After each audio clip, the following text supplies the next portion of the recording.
Bon début de soirée à tous. Une fois n'est pas coutume, ce News Extra sera en français. À l'occasion de la fête nationale française, nous sommes ici à la résidence de France à Solitude-la-Misère. Bientôt un an depuis que Dominique Mas est l'ambassadeur de France aux Seychelles, une année marquée par la crise sanitaire de Covid-19, des accords de pêche avec l'Europe, l'entrée des Seychelles sur liste noire des pays non coopératifs en matière fiscale et de nombreuses collaborations et échanges entre la France et les Seychelles.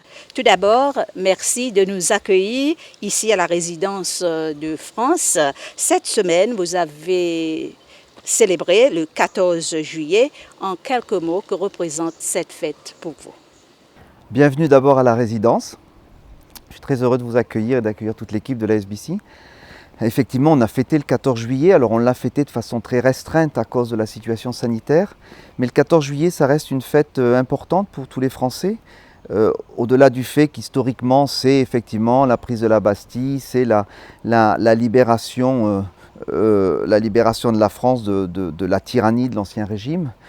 C'est avant tout aujourd'hui la communion du peuple français autour des valeurs qui ont fait la France, la liberté, l'égalité, la fraternité. C'est ce que nous souhaitons communier à ce moment-là.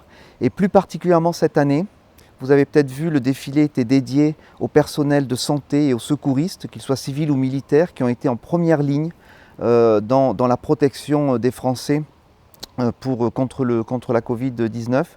Et cette année, nous souhaitions, le 14 juillet, rendre hommage à tous ces personnels de santé qui ont été au-devant de la crise, qui ont été en contact et qui ont parfois payé très lourd, très cher ce contact.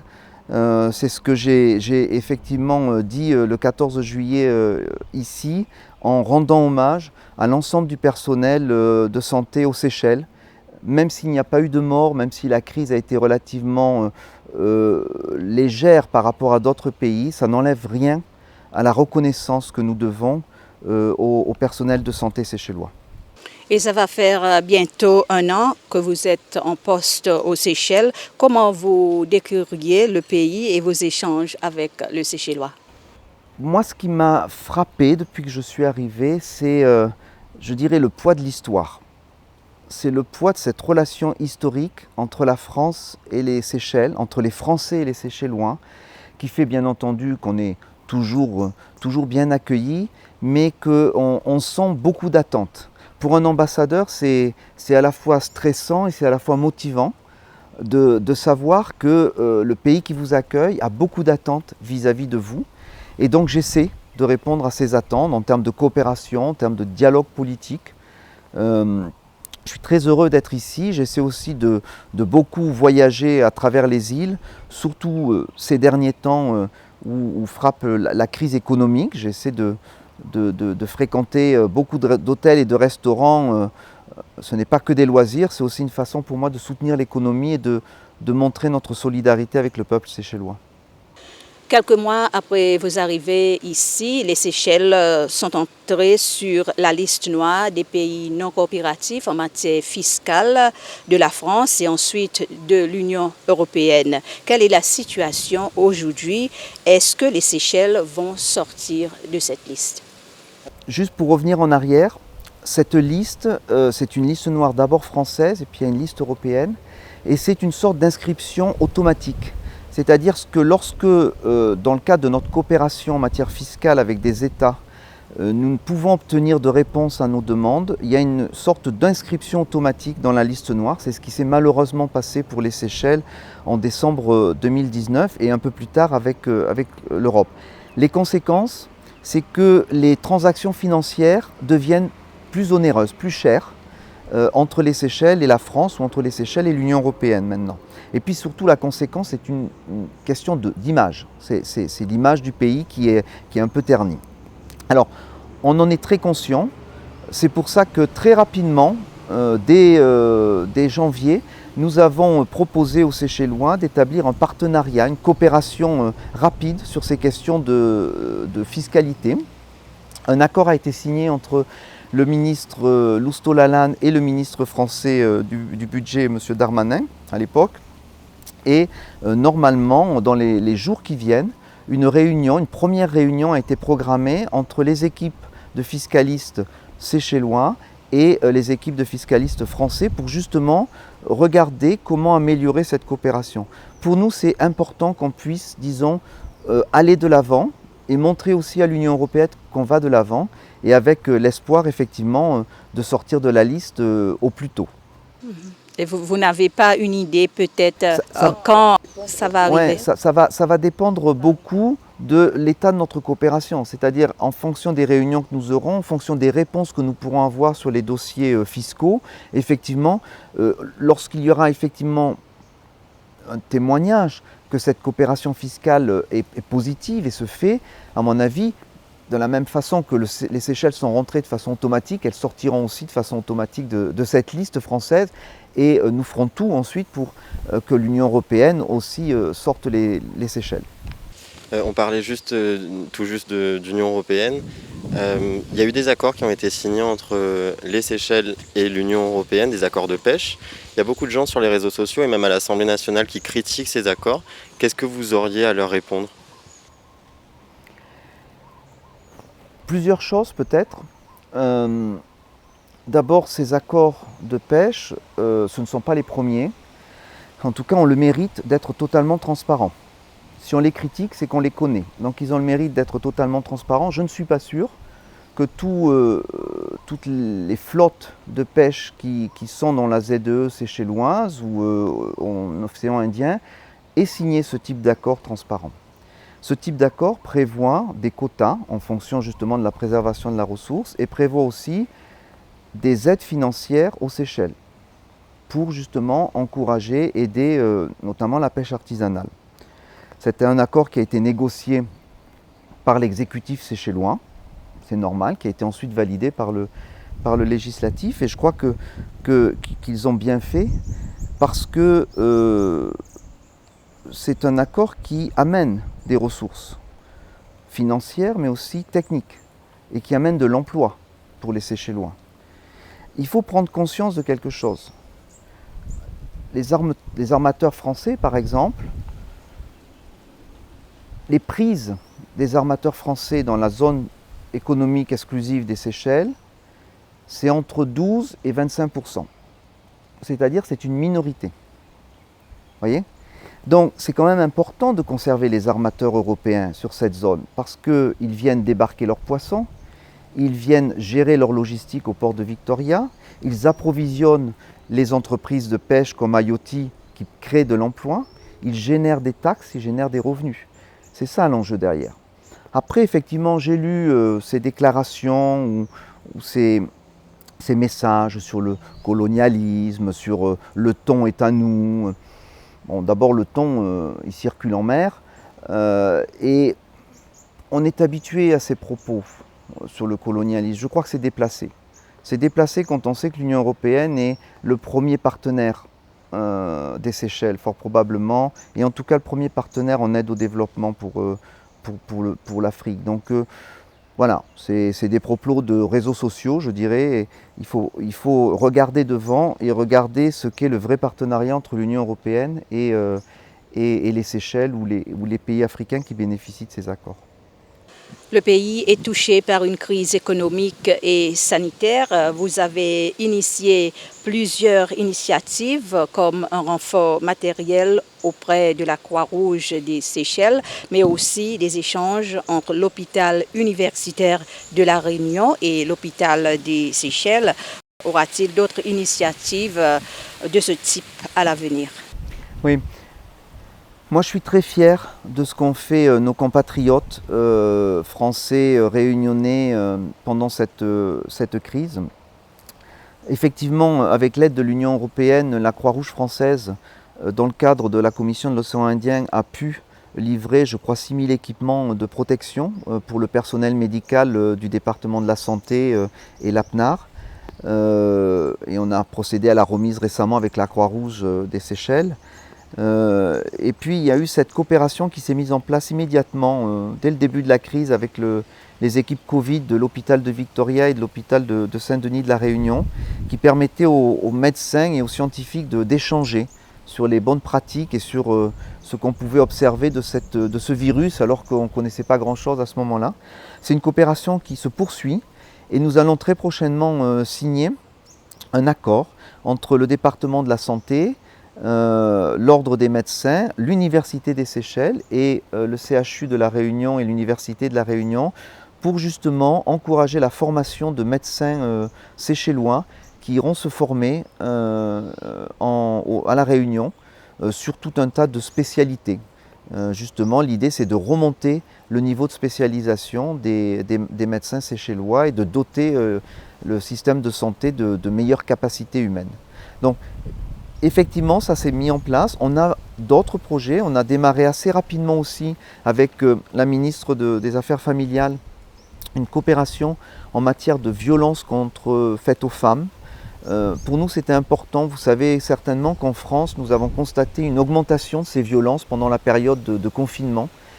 Et on a proposé effectivement de dialoguer avec les Seychelles pour justement échanger sur les bonnes pratiques. Que faire pour permettre aux femmes d'éviter cette violence, pour être protégées contre ces violences pendant le confinement et plus généralement la protection contre les violences familiales, contre les violences sexuelles est un sujet une priorité pour nous, que ce soit dans nos territoires français, mais aussi en coopération internationale. On l'a dit que l'économie séchelloise va mal. On dit que c'est en temps de crise qu'on connaît ses amis. Et est-ce que la France va apporter un soutien aux Seychelles pendant cette période de crise, justement, et de quelle façon? Peut-être auprès du Club de Paris? Le Club de Paris, vous savez, c'est l'organisme de renégociation de la dette multilatérale, la dette publique, bilatérale ou multilatérale. À ce jour, je n'ai pas connaissance d'une demande particulière des Seychelles pour une renégociation, mais le président du Club de Paris à Paris, qui est le directeur du Trésor, a déjà marqué son ouverture et sa disponibilité pour enregistrer une demande si c'était nécessaire. Les mois qui viennent, je l'ai dit le 14 juillet, les mois qui viennent vont être très difficiles pour tout le monde, pour tous les pays. Parce qu'il s'agit de faire une triple reconstruction. Une reconstruction économique, une reconstruction écologique et une reconstruction sociale. Et en France, comme avec nos partenaires à l'étranger, nous essaierons d'œuvrer sur cette reconstruction avec les Seychelles, notamment sur la reconstruction économique et écologique à long terme. On dispose pour cela d'entreprises françaises qui sont implantées aux Seychelles, qui sont à proximité, à La Réunion, qui sont prêtes à contribuer à la création de valeur ajoutée, qui sont prêtes à contribuer à l'emploi. C'est très important. On a une communauté française qui est aussi très présente dans les entreprises séchelloises, notamment sur le tourisme, et qui est prête à se remobiliser. Et puis nous avons un certain nombre de projets sur tout ce qui est lutte contre l'érosion, sur tout ce qui est protection de la biodiversité. Nous avons ces projets parce que nous avons ce souci en commun. Nous partageons cet océan Indien. Avec un certain nombre de territoires français qui sont dans l'océan Indien, nous rencontrons les mêmes problèmes de protection de la biodiversité, de protection de l'environnement. Et c'est là où nous avons des échanges qui sont possibles. D'autres sujets nous intéressent en matière de coopération. Rapidement, la santé, bien entendu, on vient d'en parler avec le CHU de La Réunion. Nous travaillerons aussi beaucoup sur les questions de culture. Ça nous semble essentiel de ne pas oublier la culture dans cette crise. Les artistes ont été durement touchés par cette crise.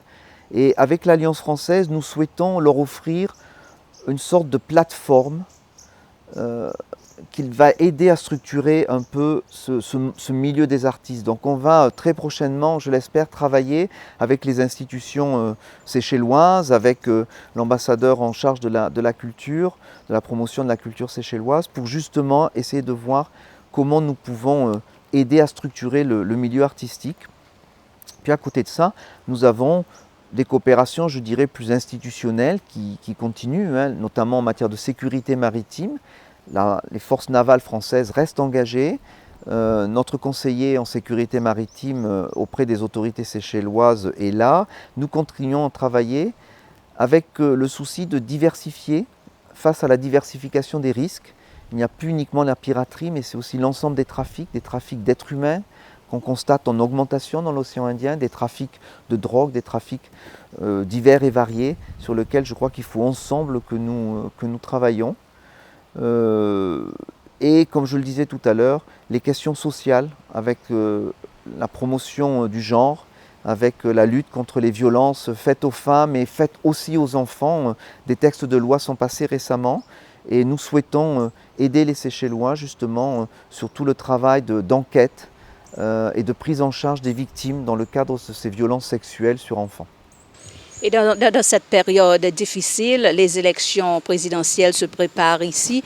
Comment allez-vous suivre cette élection et allez-vous apporter un appui pour le bon déroulement du scrutin? Le bon déroulement du scrutin ne relève pas de nous, ça relève de la commission électorale et des autorités seychelloises et donc on va l'observer. On va observer ce bon déroulement. On est en contact régulier avec mon collègue européen. On a tenu une réunion, une téléconférence il n'y a pas très longtemps avec les membres du conseil, les membres du comité électoral. On est en contact régulier avec les commissaires, justement pour regarder un peu comment se préparent ces élections et notamment comment les recommandations qui avaient été faites par l'Union européenne lors des dernières élections sont prises en compte dans les nouvelles réglementations. On est confiant sur ces élections, sur leur déroulement. Nous, en tant que diplomates, comme on le fait dans tous les pays, nous serons pas en mission d'observation, mais nous participerons, nous regarderons comment se déroulent ces élections. Ça fait partie d'un travail diplomatique. Et nous maintiendrons le contact que nous avons avec la commission électorale, mais l'ensemble des partis politiques. La semaine prochaine, je participerai avec l'ONG Transparency à justement une journée de réflexion sur les bonnes pratiques en matière électorale et je l'espère avec les représentants et les élus de l'opposition ou de la majorité pour justement essayer de préparer et de discuter ces bonnes pratiques en matière d'élection. Le président de la République, Danny Faure, a envoyé un message d'amitié à Emmanuel Macron hier. Aujourd'hui, quelles sont vos relations, vous, avec le gouvernement seychellois? Elles sont à l'image de ce qu'a écrit le président Danny Faure. Des relations d'amitié très fortes, des relations, je dirais, de connivence. On est très en phase sur beaucoup de sujets. On est en phase sur toutes les questions de développement, de réduction de la dette. On est en phase sur la défense du multilatéralisme. C'est un sujet très important pour nous en ce moment où, vous le voyez, un certain nombre d'organisations internationales sont remises en cause, avec le vice-président Vincent Mériton qui a participé à plusieurs visioconférences présidées par le ministre Le Drian. Nous avons un dialogue permanent sur les moyens de soutenir les organisations internationales, notamment l'Organisation mondiale de la santé.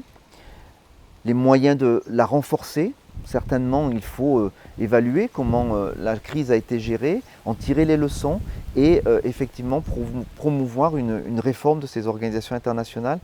Mais dans le temps présent, où on voit beaucoup d'attitudes, de messages clivants, beaucoup d'antagonisme entre les États, le retour du nationalisme, le retour parfois même de la xénophobie, je crois qu'on a un point commun, les Seychelles et la France, c'est cette défense du dialogue permanent. On réglera les problèmes à travers la coopération multilatérale et à travers le dialogue permanent. Et on est totalement en phase là-dessus pour promouvoir cela dans un monde qui est aujourd'hui perturbé par cette crise sanitaire. Monsieur, l'aéroport international des Seychelles va rouvrir bientôt. Est-ce que ça veut dire que les Français reviendront aux Seychelles bientôt? Je l'espère. Ça doit faire partie de notre effort de solidarité vis-à-vis des Seychelles. Il n'y a aucune restriction pour que les Français reviennent aux Seychelles. Il n'y a aucune restriction côté français, c'est-à-dire qu'ils peuvent voyager dans tous les pays, aux Seychelles ou ailleurs. Il faut simplement effectivement qu'ils respectent les règles sanitaires qui ont été imposées par les autorités seychelloises, c'est-à-dire effectivement de fréquenter un certain nombre d'hôtels qui ont été préparés pour accueillir des touristes dans la situation Covid, de se munir d'un test PCR fait 72 heures avant le départ. Donc une fois qu'ils ont répondu aux demandes séchelloises, il n'y a aucun problème pour qu'ils puissent venir en vacances aux Seychelles et ils n'auront aucun problème aussi pour revenir en France. Bon, maintenant, je pense que les Français, vous savez, ont été très, très atteints par cette crise, atteints dans leur famille, mais aussi atteints par la crise économique. Beaucoup d'entre eux, cette année, ont décidé de privilégier des vacances en France. Je pense que je ne m'attends pas à un retour massif de Français pour le 1er août, mais j'espère qu'en octobre, en novembre et certainement en décembre, avec, je l'espère, l'ouverture du Club Méditerranée, on aura un afflux plus important de tourisme. Et puis, il y a tout le tourisme régional qui doit être encore encouragé. On a ce merveilleux projet des îles Vanille qui vise effectivement à promouvoir un peu ce tourisme régional, que ce soit pour nous les Réunionnais allant en vacances dans les îles voisines, mais aussi les Français qui feront plusieurs pays dans ce cadre-là, alors avec bien sûr les contraintes imposées par la situation sanitaire.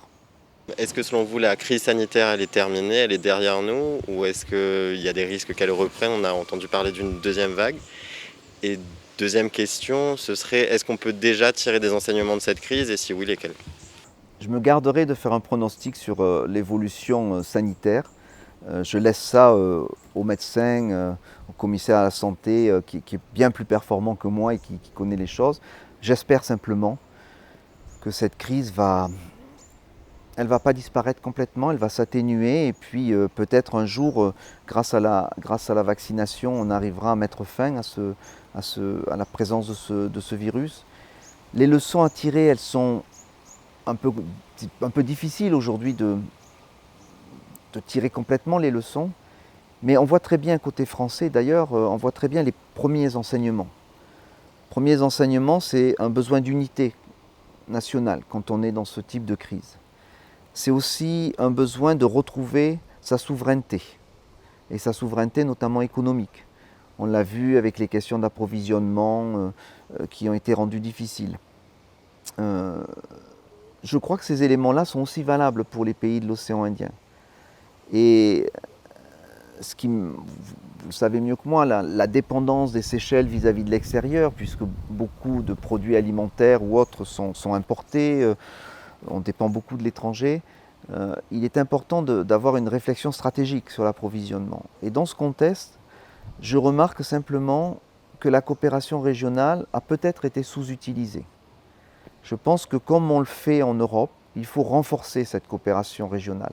Ce n'est pas un acquis, on l'a vu pendant la crise. L'Union européenne, les pays membres de l'Union européenne se sont un peu séparés, déchirés sur la gestion de la crise, sur la gestion des approvisionnements.